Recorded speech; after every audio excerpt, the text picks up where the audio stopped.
Hello, everyone. My name is David StarrTouch, and welcome back to another blog. Today, I'm going to talk to you about courage. But before I do, I'm going to be introducing something new in my blog formats.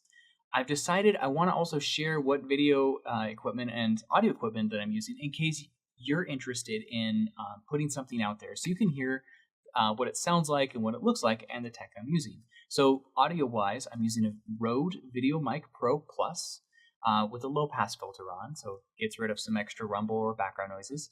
And then I'm using, for video, a very simple Canon SL2 with a 24mm lens and a teleprompter. Now, the teleprompter is so I can look at you and not get distracted by looking at the screen and stop myself from rambling too much. Though even with the teleprompter, I still ramble. So today's blog is about courage. And this has been on my mind for about a week now. Last week I wrote about fear, my fears, which is a really scary thing in itself to write about. And in a mindful meditation, the next day, I took some time to process those feelings of vulnerability that I had been experiencing and embraced in the following with action. So by clicking submit on my article, and with a video that revealed my image just like this and my voice, I was sharing my fears and the imperfections about that video process as I stepped into a process of self-truth and, quite honestly, failed with perfection. It's kind of hard sometimes when you've got a perfectionist brain to put stuff out there. Maybe you can relate. And it occurred to me that perhaps courage is a state of holding both fear and action in the same place. So the next day, during that above meditation, it occurred to me also that there is a second part to this fear blog, this topic of courage and willpower. This blog will be about courage, and the next will be about willpower. And I talk about these things in my home study course, a group coaching program called Reboot. Now, Reboot's going to tentatively launch in late May, early June. And I wanted to share with you a little bit about courage and willpower and how they're deeply connected and intertwined with the fear process, and how they're involved in reaching a person's potential. So there are many values and beliefs and actions that are involved with reaching our potential. And I don't recall where I heard this, but I really liked it. And it's that courage is being afraid and doing it anyway.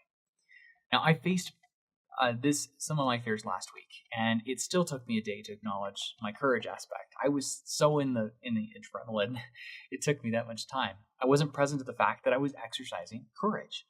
Now, as I was acting, because I felt compelled to move forward and to speak my truths, I took action. Now, I learned through the process while recording my video, the experience of trial and error on YouTube and the creation of podcasts are a part of this refinement process for me. It enriches my content, and it helps create impact over time. It is the sum of those parts, the fear, the courage, success, and the failure, that make people better. So, embracing that myself, some might even call this a part of character building. Now, for me, courage shows up in both conscious ways and unconscious ways. Unconsciously, the personal values and code of your being is wired to protect and support you to take action to bring about your desires and your needs. From a neuropsychology aspect, this is the nature part. Now, the nurture part is the consciously part, where this is about resolving inner conflict, these feelings, two conflicting feelings about something at once. See, a person has two choices that branch from many other sub-choices. They can either act or not act. Action isn't always a courageous thing to do, by the way. Sometimes it's most courageous to do nothing. Sometimes it's easier to do the wrong action than it is the right action, which is sometimes nothing. So if courage is about perspective, coming back to this for a moment, then it's really about, I would say it's in the eye of the beholder, how you are looking at courage at the time. People are inspired by the courage of others because when you're in the moment, fear is most often what you feel. And what is done with that fear defines that moment. We see others doing something scary, and it breaks this hold of stagnation in us so that we might be inspired to do something. Now, what coaches like myself do is when we're helping people bring courage and unconscious desires and needs into the conscious mind, instead of mindlessly exercising courage, it becomes a mindful exercise of choice.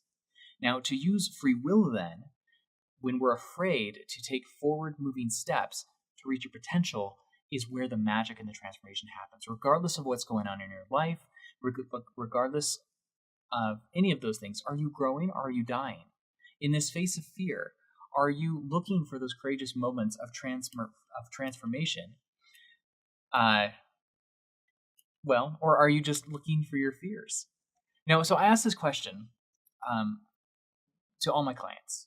When you're facing your fear, what is it that you're truly afraid of? Not the fear itself, but what's behind the fear. And then from that place, we often will start looking at the courage. So being afraid and doing it anyway to begin the personal transformations. So as we're moving forward in these kind of concepts, and I'm losing my place dramatically, I really want you to take a moment to think about what you are afraid of and what you might want to take one small step forward today. Maybe this is something big, maybe this is something small, but what's the baby step? So again, my name is David StarrTouch. I want to say thank you so much for taking the time to watch this video, and I look forward to you joining me on my next video about willpower. You can follow my blogs on davidstarrtouch.com, and you can also check out Survivor to Hero, where many of the coaches that I work with also are working with clients. Thank you so much, and I wish you a beautiful day. Namaste.